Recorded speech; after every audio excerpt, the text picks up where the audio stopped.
Guys, good Friday afternoon, guys. I'm Jerry Miller, and welcome to the I Love CVille Show. Thank you kindly for joining us. We just had a summer shower outside our studio, but it looks like it's clearing up as we speak. So much to cover on the Friday edition of the show. Hit the like button. Do it for us. We work hard doing this show, prepping this show, working this show, executing the show. The only thing we ask in return is that you like the show and you spread the gospel. That is the I Love CVille Show. Carol Thorpe, thank you kindly for doing that. So much we're going to cover today. We're going to cover Glenn Youngkin naming a razor-blading, toting man to the Board of Visitors. We'll talk about that on today's program. We will chitter-chatter on today's program. Christian, the namesake founder of Christian's Pizza, looking to sell one of his locations. The asking price is $880,000. Yes, we are representing a lot of entrepreneurs in buying and selling businesses. We have no stake and no representation in the Christian's Pizza $880,000 asking price, but we do have the details and we will relay them to you.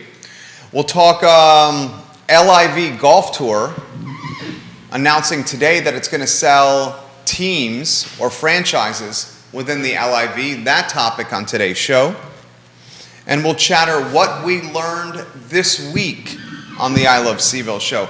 I want to start the program off with something I found astounding. I'm not going to spend too much time on this, but I want to relay this to you. Jared Kushner, Donald Trump's son-in-law, has a memoir that's about to come out. And within his memoir, Jared, Donald Trump's son-in-law, former president, son-in-law, he highlighted the economics behind the red Make America Great Again hat.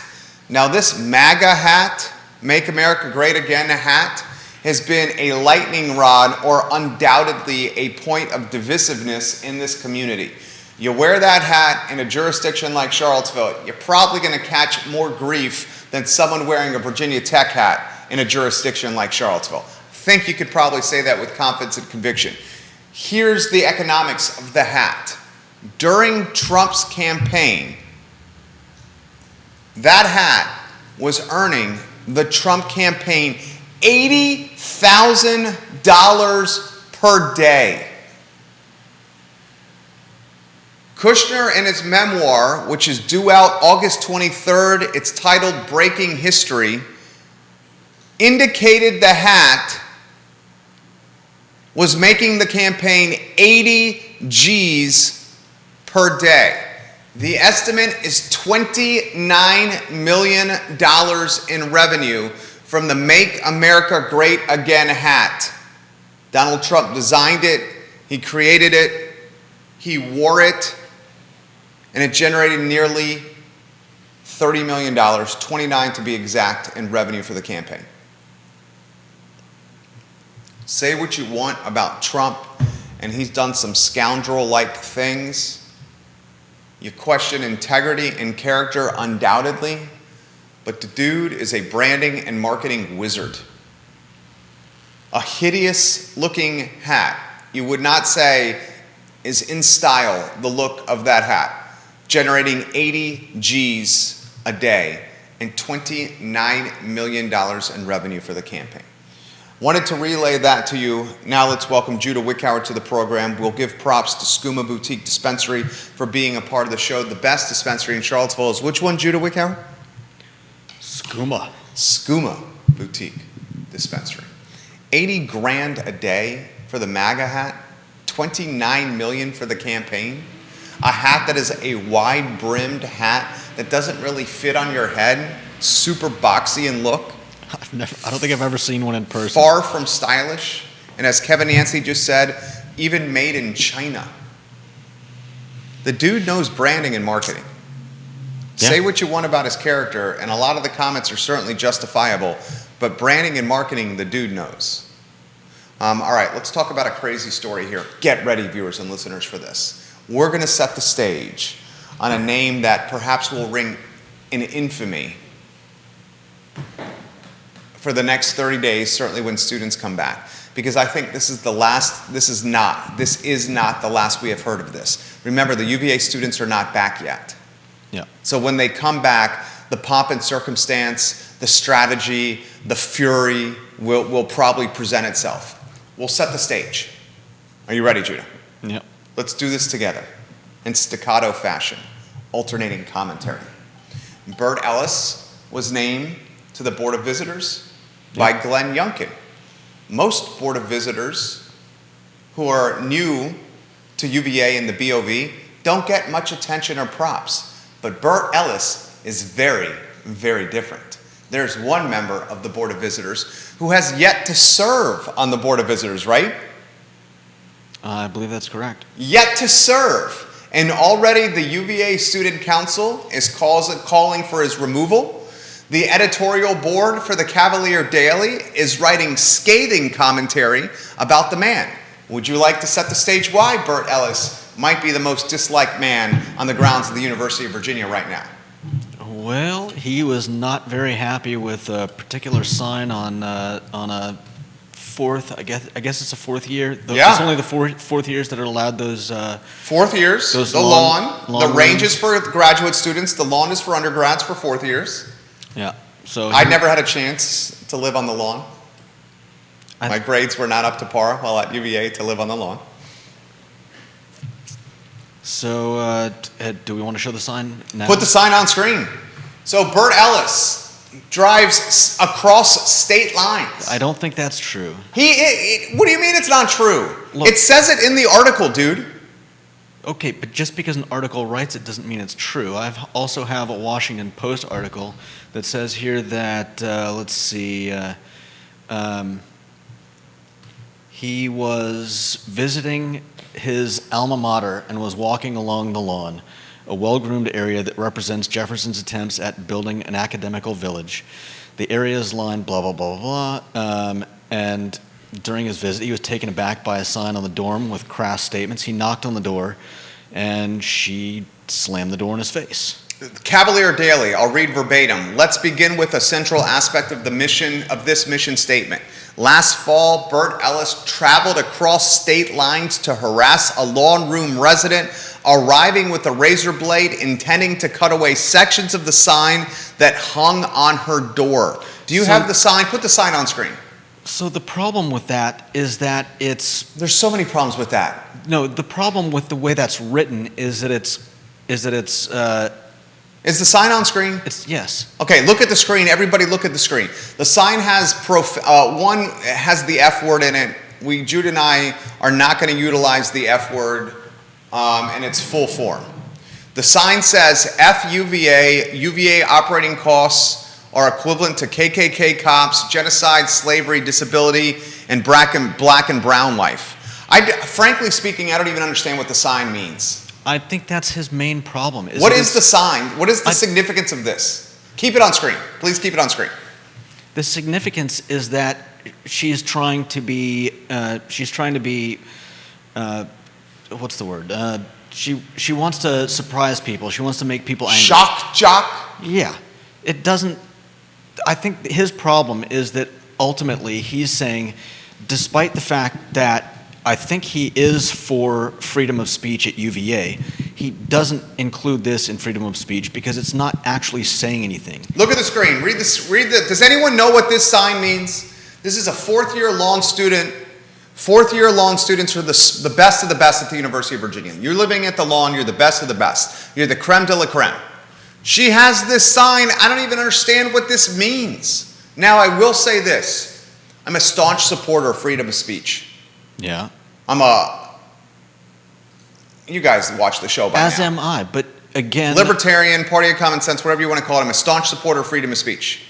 Do I find commentary like this disrespectful? Yeah. Do I find commentary like this hypocritical because you're living on the lawn? Yeah. I mean, she's living in the area of the university. She's going to what is considered by some to be the fourth best university in the United States of America? Public university. It's ranked number 4 in the country. It's a damn good school. Would love if our son went to this school. No So pressure, son. You're 4.5 years old. I believe it is a little bit hypocritical to put something like this on your door. No, what I think is the most hypocritical aspect of this is this fourth year, she wrote this nasty stuff about UVA on the lawn. She's alluding to UVA's history of slavery and Jefferson. You know, I'm sure she hates Jefferson as well. Yeah. I mean, I have no doubt that she hates Jefferson. Yeah. Yet she chooses to live on the lawn. Right? The area of the university that has the most direct ties to Thomas Jefferson. Yeah. She says, F UVA, oh, but I'll take that honor of living on the lawn. No doubt. Screw UVA, but you want to give me free housing on the lawn, I'll do it. No problem. Yeah. UVA's history is deeply rooted in slavery. Thomas Jefferson, bad man, but I got to live on the lawn. TJ built these. I got to live here. That's hypocrisy. That is hypocrisy. Okay? Secondly, I'm a staunch supporter of freedom of speech. I have beef with the use of the F word on the door, but students should be able to utilize the F word if they want. Freedom of speech. Yeah, certainly. But freedom of speech is, people throw that around, and yes, we live in a country where you do have freedom of speech, but that doesn't, we all know the anecdote of screaming fire in a crowded theater. I mean, freedom of speech goes pretty far, but putting something like this on your door, while I suppose you could let that fall under freedom of speech. This is freedom of speech. Does it? This is freedom of speech. Yeah. There's a big difference between this and FUVA. Put the sign back up if you could, please, sir. Please, sir. There's a big difference between screaming fire at a crowded movie theater and this sign on a door. This is freedom of speech.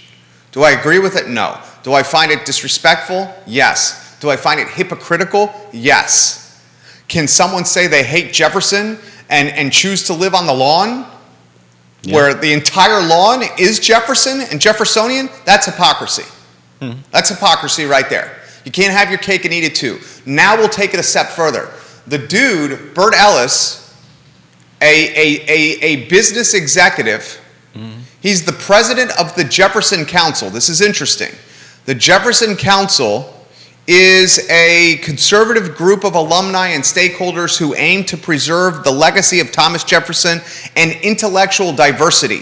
Bert Ellis also is a co-owner of the White Spot on the UVA corner, and he's an executive at 3 Atlanta-based businesses.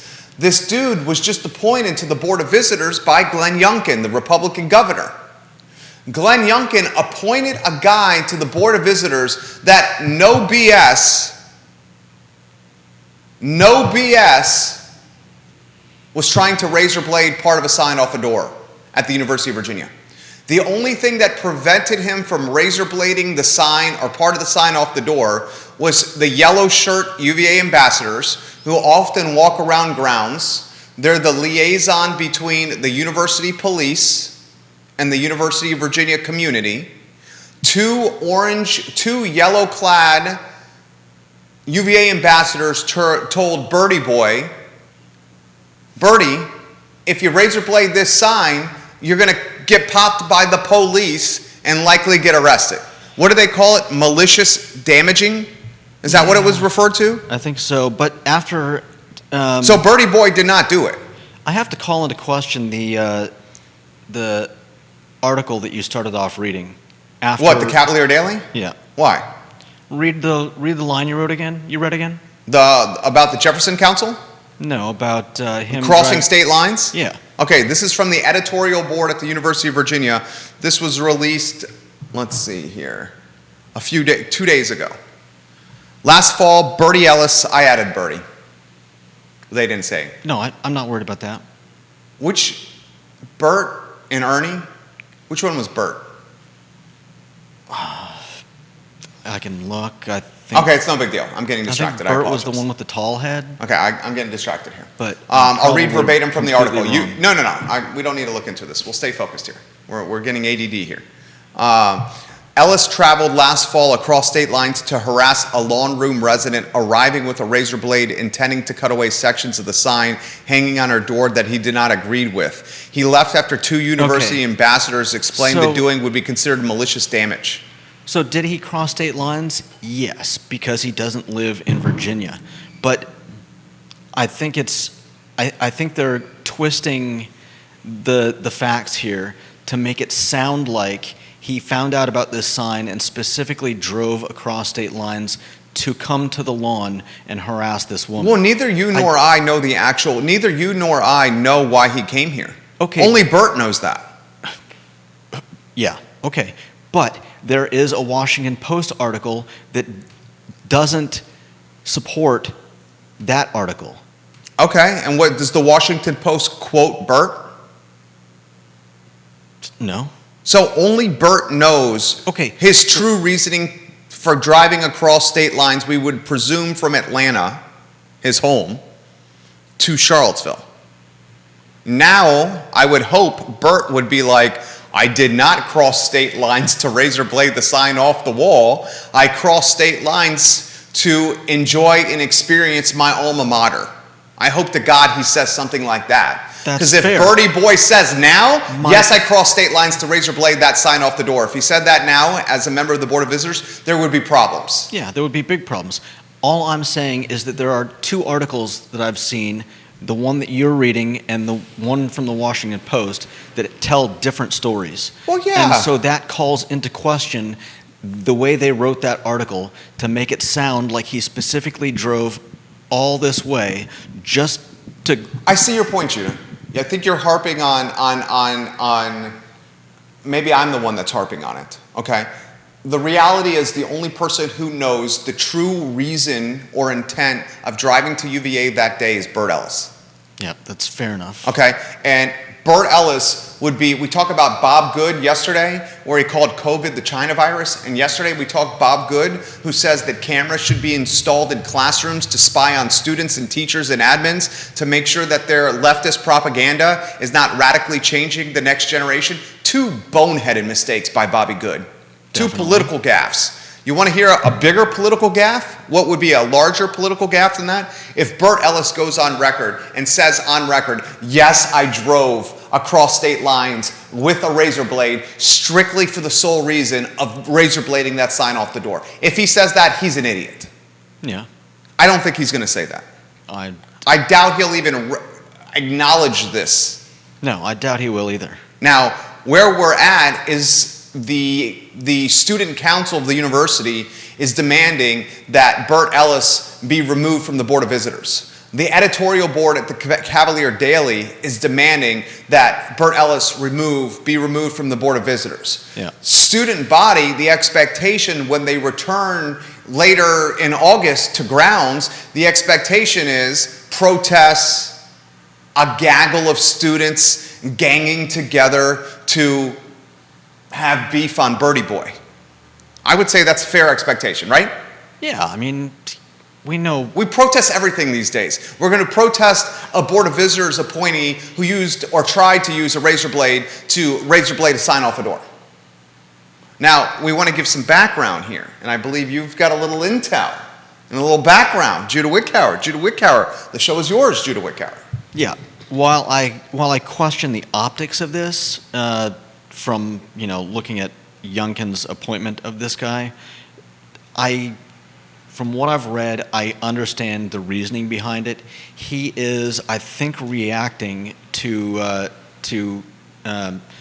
McAuliffe's appointees to the Board of Visitors and the way they've been changing UVA, and Youngkin is trying to bring people onto the BOV that feel that UVA should be going back to the way it was without all this. I think a lot of this has to do with, DEI. I'm not sure what DEI is, but it goes along with implicit bias and some of the other measures that have been added to UVA in the last few years. So, I asked this question yesterday, and I've thought about it since asking this question yesterday on the show. The question I asked yesterday on this fair and fine talk show was, when did schools become battlegrounds for political optics, political maneuvering and political landmines. And I referenced yesterday, in the last year alone, critical race theory. Mm-hmm. I referenced yesterday, in the last year alone, Youngkin won because McAuliffe boneheadedly said parents should not be empowered or involved with their children's education. Stupid move, Terry. Stupid move. I referenced yesterday mask mandates in schools. I referenced yesterday gender-neutral bathrooms in schools. Now political lightning rod type of topic. More on that later. I referenced yesterday, today, we got the sign in Bert, Ellis and Board of Visitors, and the question should have been posed better yesterday by yours truly. Not when did schools become war ground for politics and political maneuvering. The question should have been, how much worse has this phenomenon gotten? Yeah. Because we've gone from segregation, we've gone to only white men being allowed at the university, to then men and women, to not allowing people of color and segregation in schools. It's just magnified, amplified, and gotten way worse. Now this Bert Ellis dude, Board of Visitors, a man who tried to razorblade a sign off a door, is on the BOV. And the Board of Visitors, this from the Cavalier Daily, I'll put in perspective the significance of this. Where was the point in the article where they talk about the money that the BOV is managing? Maybe that was in the student council one. Let me see if I can find that. You got some stuff from his LinkedIn account you can relay to people. Do that if you could, please, while I find this. There's also an interesting article in the Jefferson Council. Please, okay. Enlighten us on the Jefferson Council. He's the president of the Jefferson Council, a conservative group that's trying to maintain Thomas Jefferson's legacy at the University of Virginia. Enlighten us, please. So here's a little bit about the university is overrun with courses that exist for no other purpose but to make a big deal about race and gender and other issues that can only create more oppressed parties, trying to tear down anything and everything and everyone that helped create our university. And then there are some comments where people agree. One person is talking about ridding the school system of DEI, CRT, and implicit bias training. What is DEI? Woke lunacy. I don't know what DEI. CRT is critical race theory. Let's see if you can find what Kevin Yancey just put it in the feed. Diversity and inclusion? Diversity, equity, and inclusion. Diversity, equity, and inclusion. All right, so more information on the Board of Visitors' power that I can relay to you. This is straight from the Cavalier Daily. It is worth noting that the Board of Visitors governs not only the university's long-term planning, but also the approval of more than $4.5 billion annual, UVA's $4.5 billion annual budget. The Board of Visitors also oversees operations at the College of Wise at the University of Health System. In short, Ellis's appointment affects more than 30,000 students who go to class here every day.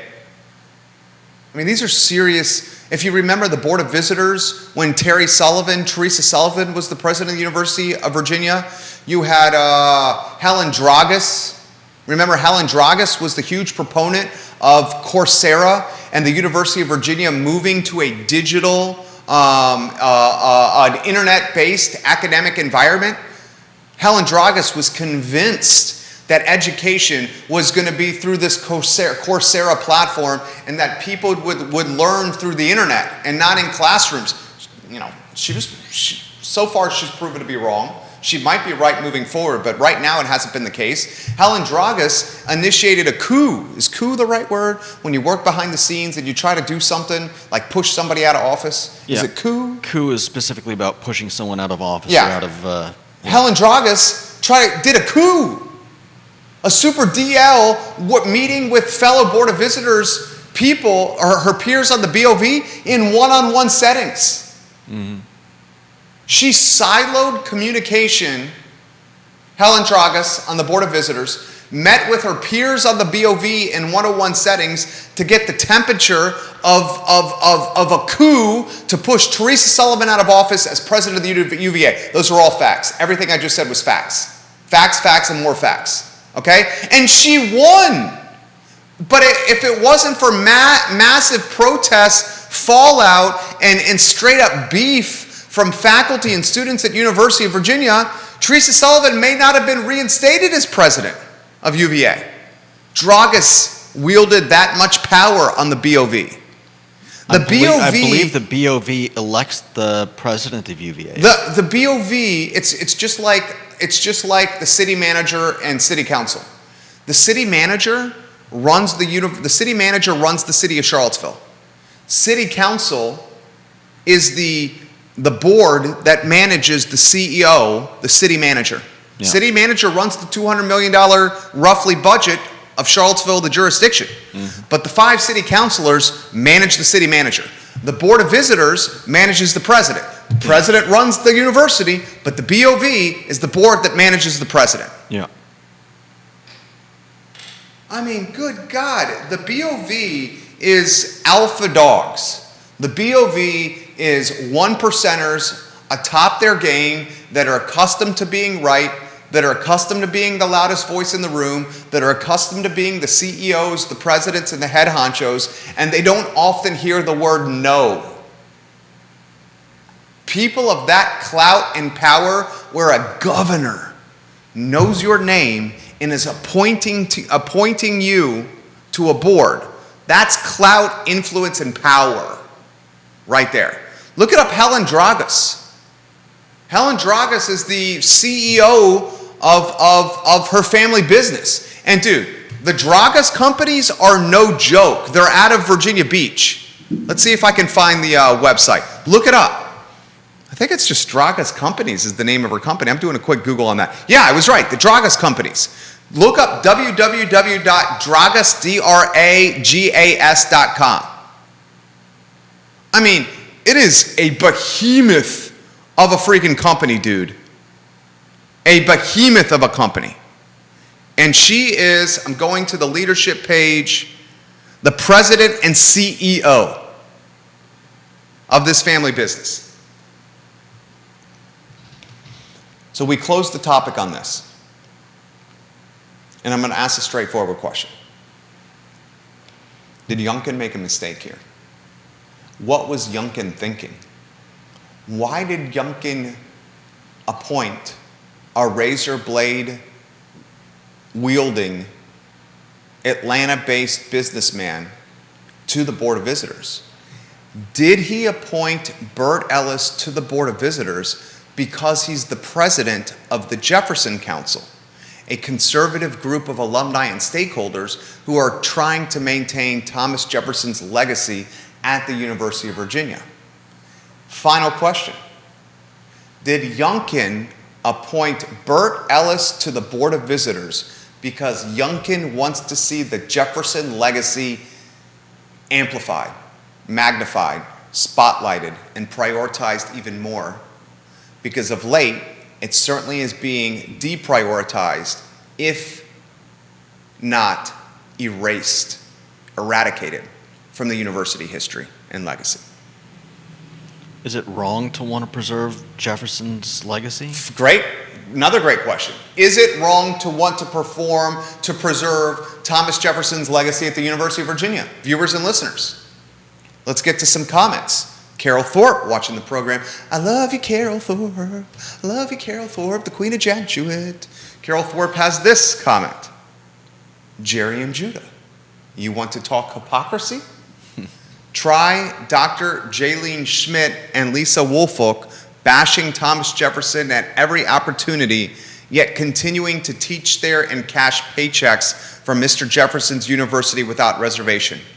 They won't walk their talk, or else they would not have stayed here.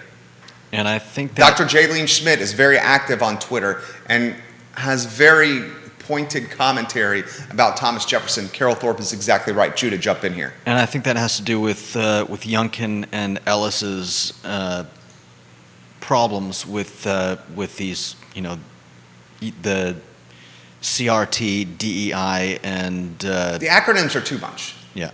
Tell me the acronyms. Let's not use the acronyms. Well, we know CRT diversity, is equity, and inclusion critical race is DEI. theory. DEI is diversity, equity, and inclusion. And So I'm going to try to read between the lines. I think they're tired of the hypocrisy.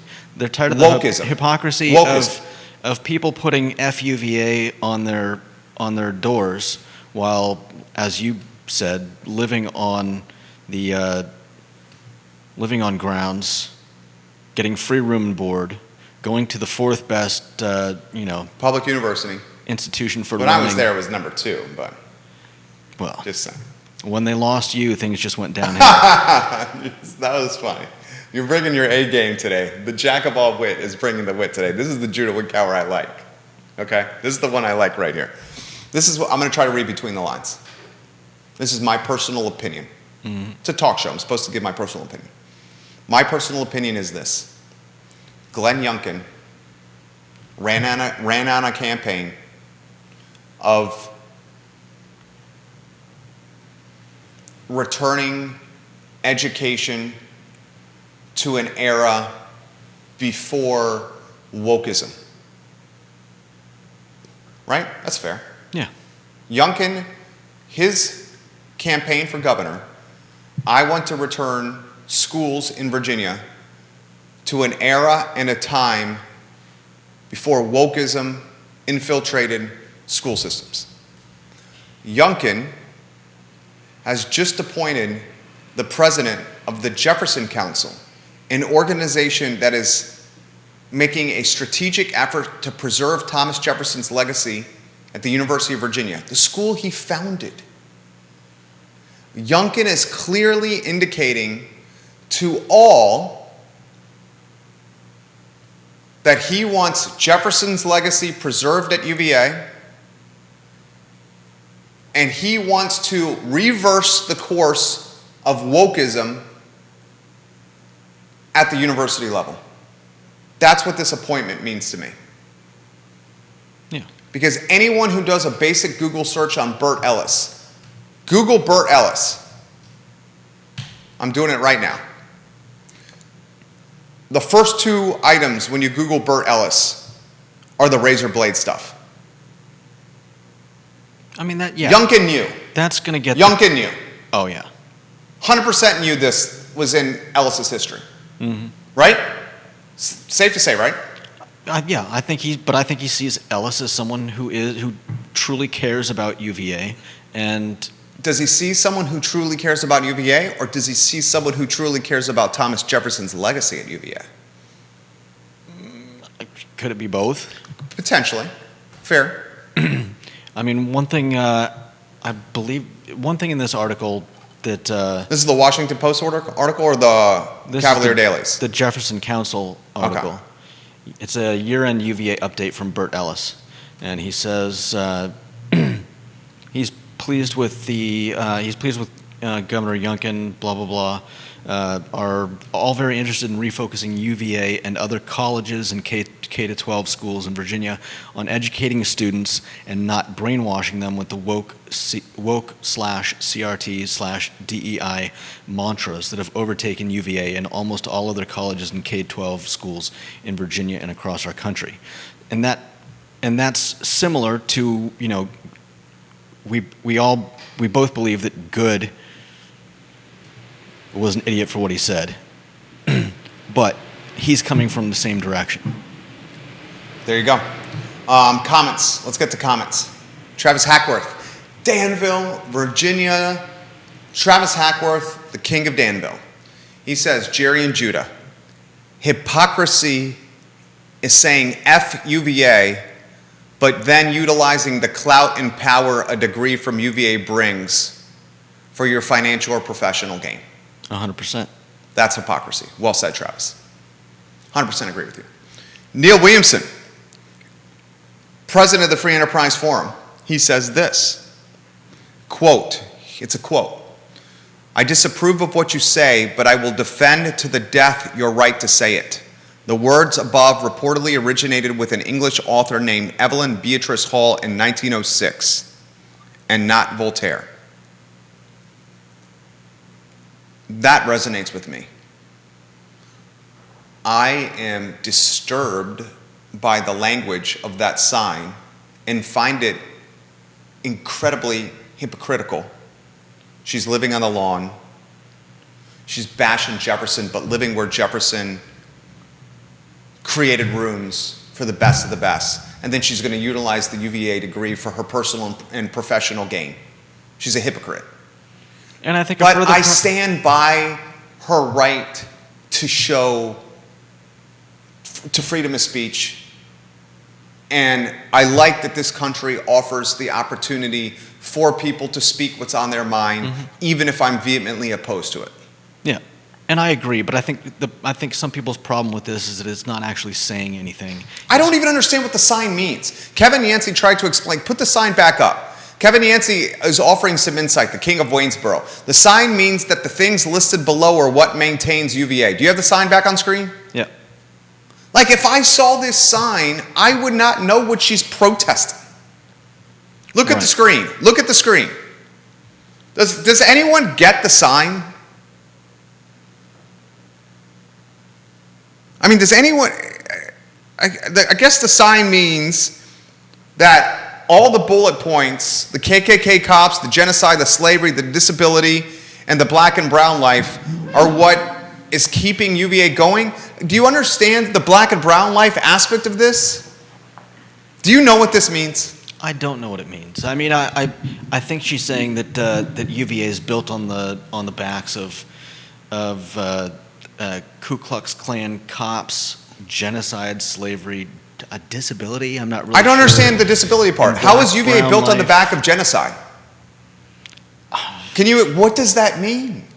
I think she's arguing that blacks were killed while they were still slaves. I mean, that's the best interpretation I can give. What's the disability mean? I don't know, and I think that's the problem, is that she's not saying anything. She could write an article. She could talk to people. She could discuss her problems, her issues, but instead she's writing an inflammatory sign. I don't know what this sign means. Do you know what this sign means, viewers and listeners? And what, Bertie Ellis, which part was he trying to razor blade off? He acknowledged he was trying to razor blade a part of this sign off. Which part? Was it the FUVA part up top? Probably. Is that what you think he was going to try to razor blade off? I think if you were going to razor blade any of the rest of it, you just pull the thing off. It looks like it's taped up with duct tape. Yeah. I don't know. I don't know what this damn sign means. You know, people say, how do you find the ammunition for a talk show every day? It's easy. The gun loads itself. We live in Charlottesville. Okay. Georgia Gilmer did some reconnaissance for me on what the sign means. Georgia Gilmer, thank you. This is what she said. From a blog, Jerry. The sign lists various concerns the student has with the university, saying it was built off enslaved labor and stolen land. She decided to post the sign after an injury to her right ankle illustrated the limited ADA accessibility to the lawn and what she felt was a general lack of response from the university. The solution was not to make the lawn more accessible. The solution was to find me alternative housing for up to a month, which in and itself is a problem. Like if there is where I'm supposed to stay and this is the room that I've earned and I essentially have to be kicked out of this room because it's not accessible to me? Hira Ashur said.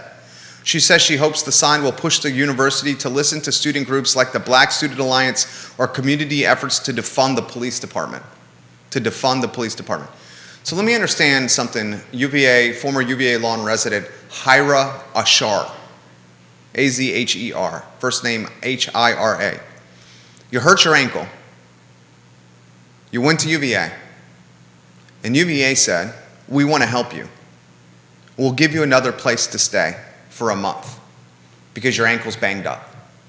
Did she expect that the University of Virginia was going to roll out a solution immediately for her hurt ankle? And did she think that putting this sign on the door was going to expedite matters? Yes. Let's alienate the people you're asking for help. So ultimately, I think that's what the issue was, that Bert Ellis, who, you know, as a not just a graduate of the university, but of the Darden Business School, he felt this was, you know, inappropriate at the very least. And I would imagine when she slammed her door in his face when he came to ask her about it, he probably overreacted, especially if, as the Cavalier Daily says, he brought back a razor blade. It sounds like a series of unfortunate events. It sounds like a bunch of stupidity. That started off with, a hurt ankle. Yeah. A hurt ankle led to this debacle. Yeah. A fourth year living on the lawn hurt her ankle. And because of that hurt ankle, we have a razor blade toting Board of Visitor appointee from Governor Glenn Youngkin, who undoubtedly has presidential aspirations. This is the dankest timeline. This is so crazy. So freaking crazy. Kevin Higgins, I respect this comment. It does not matter what the sign means. It means something to her, and she's smart enough to live on the lawn. Edgar Allan Poe was seen as a nut as well. And he says, people trek here just to see Edgar Allan Poe's room on the lawn. And he's exactly right. Edgar Allan Poe, his room has been preserved on the lawn, where you can go there and see a piece of history. See a piece of history. Carol Thorpe, the queen of Jack Jewett, she's spewing single-word woke talking points that likely she would find difficult to expound upon in expanded conversation. She's welcome to come on the show. This lawn, this UVA, Hira Ashur. Welcome to come on the show. What were you going to say? I was going to comment on what Carol just said. I think that's why she put the sign up, because you're right. She couldn't. She didn't have any other outlet for her anger or any she had better outlets, way. like you said. She could have put it on social media. She could have built a website. She could have. Yes, but if she couldn't make light of her points, if she couldn't make good arguments. But she's doing it on a sign. She has limited space. I'm saying if she couldn't make use of better language elsewhere, she fell back on writing this inflammatory sign that doesn't really say anything. Yeah, I don't even understand what the sign means. It just kind of blasts her anger out at everyone. Well, get ready. The students return in less than a month. And I can assure you that this will be not the last we have heard of this. And the Cavalier Daily putting in the little line about him being a co-owner of the White Spot. I wonder how that's going to... Can you imagine a gaggle of woke UVA students protesting outside the White Spot? That would be freaking hilarious. You have wasted UVA students after closing down Coupe de Villes and the Biltmore, looking for absorbers and a potential hangover cure with a Gus burger after hours and some onion rings. And they walk outside, and there's a gaggle of woke UVA students protesting Bert Ellis and his razor blade and his BOV appointment. Well, what's more likely, I think, is that the protests will happen during the day when better pictures can be taken, and then at 3 o'clock in the morning, when the drunk people are coming out of the White Spot, they will be accosted by absolutely nobody, because the protesters will all be safely in bed. Oh, you don't think the protesters are synonymous with people that close the bars down? Definitely not. The protesters do not close the bars down? They don't hang out at bars, you don't think, the woke? They might, but I think the people closing out the bars have other things on their minds. For example, what?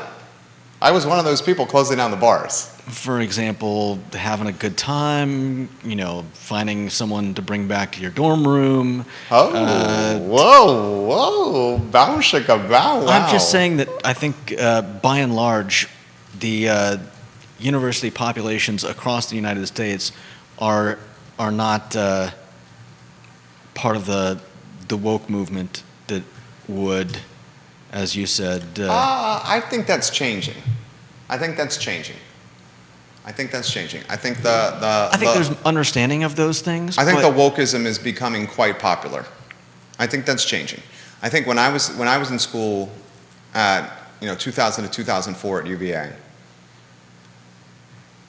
very much more of a party culture, very much more of a Greek life-based culture.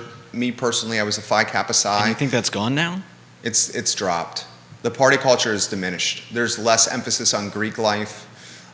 Greek life has been very restricted from a hazing and tradition standpoint by the university because of the unfortunate nature of deaths to pledges. For example, recently at Virginia Commonwealth University, a pledge died in a hazing incident.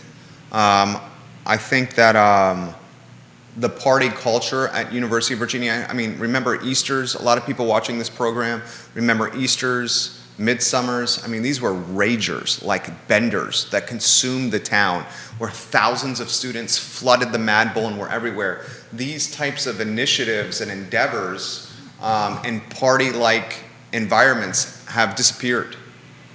Okay. And you talk to the folks on the corner. Well, so now you're saying there aren't going to be people closing out the bars? I mean, people still close down the bars, but if you talk to Andy McClure is a client, owns the Biltmore and the Virginian. The emphasis on late night in the bar scene is not what it was. That's fair enough. It's not what it was. But I still think that whether or not most of the university students agree or disagree with any of this, a very small percentage are going to would be protesting outside of White Spot for something like partial ownership. Yeah, I'll give you that. Yancey, Kevin, I bet most of the people living on the lawn are not shutting down the bars. He's right. If you're living on the lawn, you're not shutting down the bars. If you're the social or the rush chair at Phi Kappa Psi, you're shutting down and closing down the bars. I'll leave it at that. Jason Howard has a comment that I have now lost that I want to get to. Let me see if I can find it for you, JH. Love when you watch the program, Jason Howard. Kelly Jackson's watching the program. We love when you watch the program, KJ. Good to see you and the family the other day at BH. Jehu Martin says, great discussion. Thanks for this. Thanks for airing and discussing this. She hurt her ankle and then expected the university to rebuild a ramp or some kind of path for her. The fact that the university offered another option for her to live until her ankle heals is amazing and generous. I know. Well said. Thank you, Jehu. That's how I feel. Yeah. The UVA tried to help her. Yeah. UVA gave her a spot on the lawn and then tried to help her. Yeah. When she hurt her ankle. And then she still threw shade at UVA. Oh, screw Thomas Jefferson. I want to live in the rooms that he built, though. Thomas Jefferson's the worst. I want to live in that room, though, that he created for me. I'm calling it hypocrisy.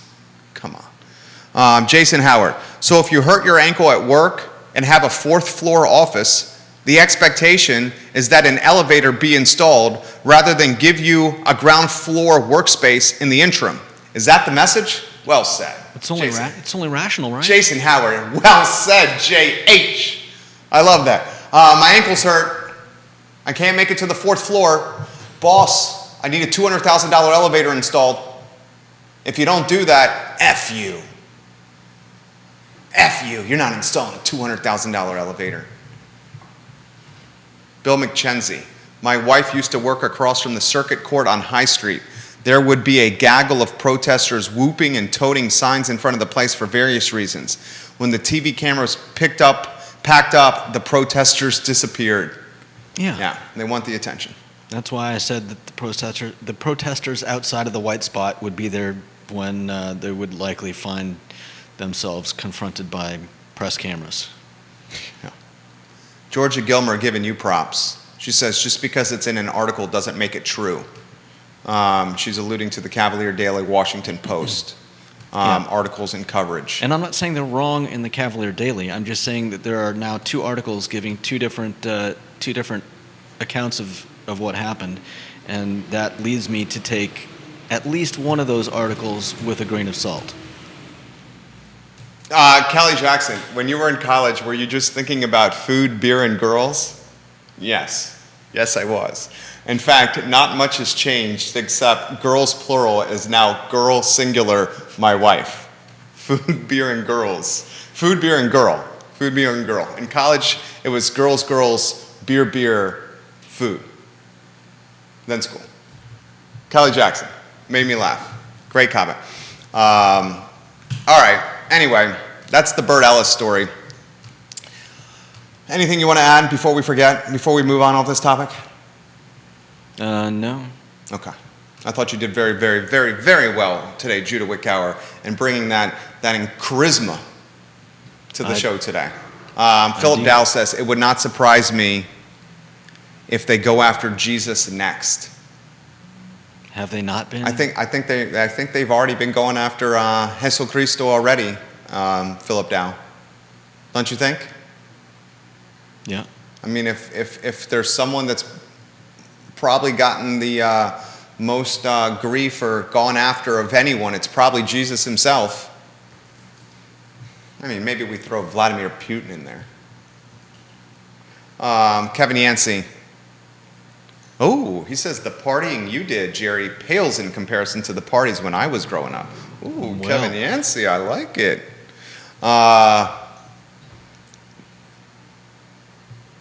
Kevin Higgins got no beef with the sign. I appreciate that, Kevin Higgins. I got no beef with freedom of speech either, Kevin Higgins. My beef, though, is with hypocrisy. My beef, though, is with Bert Ellis trying to razor blade a sign off the wall. My beef is with the student bashing Jefferson but choosing to live on the lawn. My beef is with the student bashing the university even though the university gave her another room to help with her busted ankle. My beef is with the optics of Glenn Youngkin appointing Bert Ellis to the board. I got beef with that. I don't think those are great optics. I don't think he obviously doesn't care about optics. I don't think he gives a rat's ass. Yeah. I think he knows who his base is, and he's going to make decisions to please them. I mean, maybe that's what Bob Good did yesterday. Definitely. Or in Campbell County. Yeah. That doesn't mean that we have to like the way they go about things. No. But, I mean, I can't imagine, and maybe I'm wrong. I mean, it just shows you how incredibly diverse in perspective the 5th District is. I mean, the 5th District is so large, it's larger than some states in our union. So you have an eclectic, diverse voter base. I can't imagine, I have an impossible time understanding language like the China virus and cameras to spy on teachers and students in classrooms, which is what Bob Good said. Yeah. That doesn't resonate with me. That's just nuts. That does not resonate with me. Yancey, Easter's was gone before I got to UVA, unfortunately. I did get to experience Midsummers in rip-roaring fashion, but Easter's was gone, unfortunately, by the time I was a student. All right, a couple other items out of the notebook, please. Christian's Pizza. Christian, the founder of Christian's Pizza, Christian Tam, he develops locations and sells them. For example, he has he's developed and sold 11 pizzerias in Massachusetts, New York, Charlottesville, and Richmond. Christian Tam is looking to sell another location. His asking price is $880,000 for the location. Folks watching and listening to this show know I'm actively involved in representing entrepreneurs and businesses in the sale of their business, or entrepreneurs in buying businesses. For full disclosure, I have no representation stake in the sale of this Christian's location. I'm not representing Christian. If you would like to buy the location, I'm happy to negotiate and represent you on your behalf. I'm going to relay the specs to you. An $880,000 ask for one location that was established this year. The rent is $4,800 a month. Furniture, fixtures, and equipment are valued at $285,000. The projected gross revenue for this location is $1,144,000, one unit. projected gross. That's a pretty damn good projected gross for year one. The fact that he's got the track record of 11 pizzerias that he's sold in the past and the Christian's brand recognition has value. Do I think $880,000 in value? That's a little tough for me. The store opened at the end of May 2022, and it has been averaging $23,765 per week in sales. That's a lot of sales. That is a lot of sales. Now, Christian is willing to do this sale in a seller finance capacity. He will carry up to 75% of the debt. So that means you need to put 20% down. $880,000 times 20% is $176,000 down, and then Christian will finance the remaining balance with monthly payments to him from cash flow out of the business.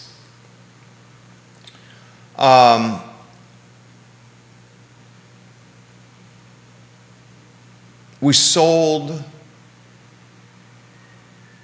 Stu Rifkin and I. Stu's a good guy. I've learned a lot from Stu Rifkin. Stu, if you're watching, I've learned a lot from you in a short time. We sold Package Depot, and I won't mention the business yet because it has yet to close, but we're close to selling in a very established restaurant. We'll make that announcement after it closes in August. We're working on selling the one bridal salon and behind Shenanigans on West Main. The asking price is $125,000. The reason I'm bringing this to you is there's ample opportunity for entrepreneurs looking to get into a state of self-employment or investors. There is a massive tidal wave in the small business sector in Charlottesville, Albemarle County, and Central Virginia. And that tidal wave is exhausted entrepreneurs who've struggled through COVID, who are burnt out, they're tired of labor shortages, they're tired of escalating cost of goods, they're tired of inflation, they got burnt out during the pandemic, and they're looking to do something else with their lives. I've been self-employed for 15 years now. I've lived in this community actively for 22 years. In those 22 years of living in this community and the 15 years of being self-employed, I have never seen this many businesses for sale.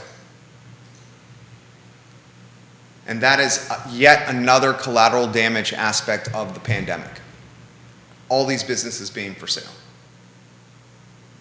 Opportunity all over this town. Two other items. LIV, the Saudi Arabia-backed golf tour, $2 billion, billion with a B. They announced today the reason they're doing the team format for golf is because they want to sell those teams to people and businesses. Like the National Football League has sold the Washington Commanders or the Philadelphia Eagles or the Dallas Cowboys. So as these teams and as the LIV brand gets more notoriety and becomes more established, these teams, these foursomes, they're going to be branded and sold as franchises. That is freaking genius, man. It is freaking genius. The PGA better be very careful because the LIV is incredibly well funded, is getting talented golfers left and right, and now this team format is brilliant. Be careful, PGA. You're about to become non-existent. All right, let's close the show with what we learned this week. Let's go with age before beauty. That means you go first, Judy. I'm just fucking with you. I'm sorry. All right. Can it be both? It can be both. Yeah, it can always be both. The show is yours.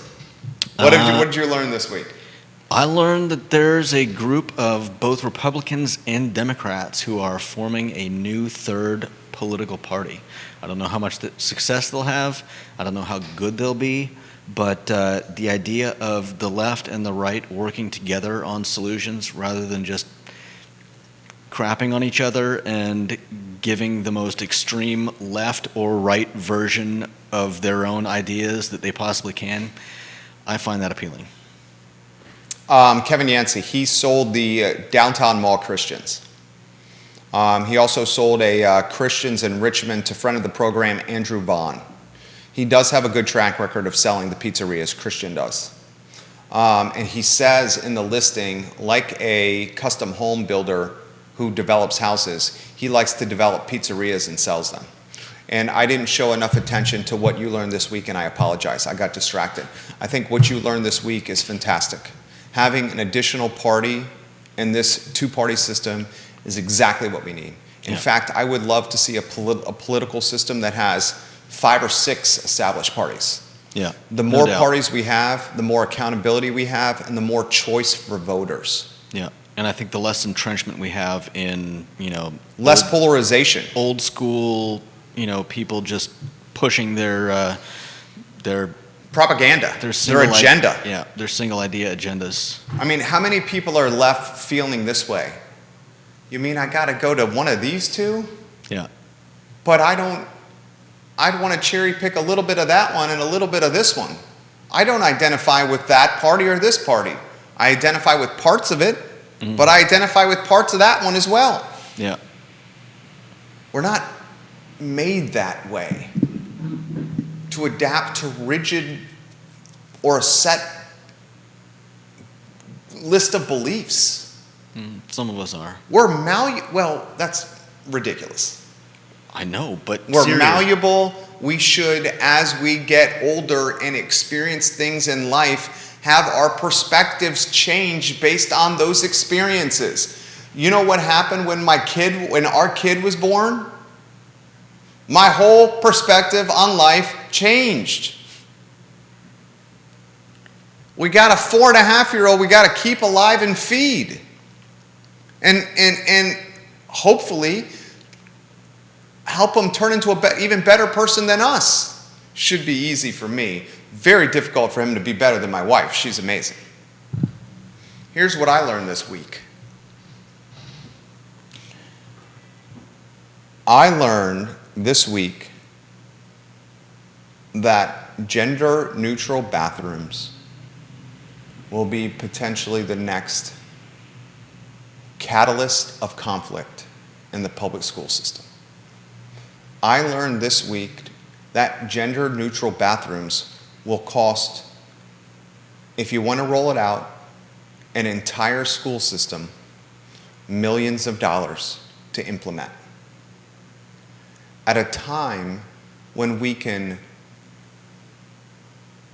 not pay our teachers the money they deserve. Teachers should be six-figure paid, minimum. 6-figure salaries for teachers. At a time where we can't pay teachers decent wages, at a time when teachers can't live in our communities, at a time when teachers are more marginalized and forgotten, at a time when teachers are sprinting away from this profession because of this damn pandemic, we should figure out a way to reward them with compensation packages and amenities and perks like never before. And to do that, we need to start focusing on the limited dollars schools have. And are those limited dollars best spent reimagining urinals and sinks and toilets? Or are those dollars best spent paying teachers so they stay in the profession and the public school system can stay around for a while? Because right now, attendance is dropping in public schools. Parents are sprinting to private schools. Try to get in a private school around Charlottesville or Albemarle County. Good luck. Waiting lists. You have no shot. Let's pay the teachers. Let's champion the teachers. Let's pedestal the teachers. And let's use the limited dollars that public schools have to invest in human capital. Let's not get distracted by wokeism, toilets, urinals, and sinks. That's what I learned this week. You crushed it today, Judah. Thank you. Freaking crushed it. My name is Jerry Miller. This is the I Love CVille on a gorgeous freaking Friday to be alive in this town I love, Charlottesville. I'll see you guys on Monday. Take care.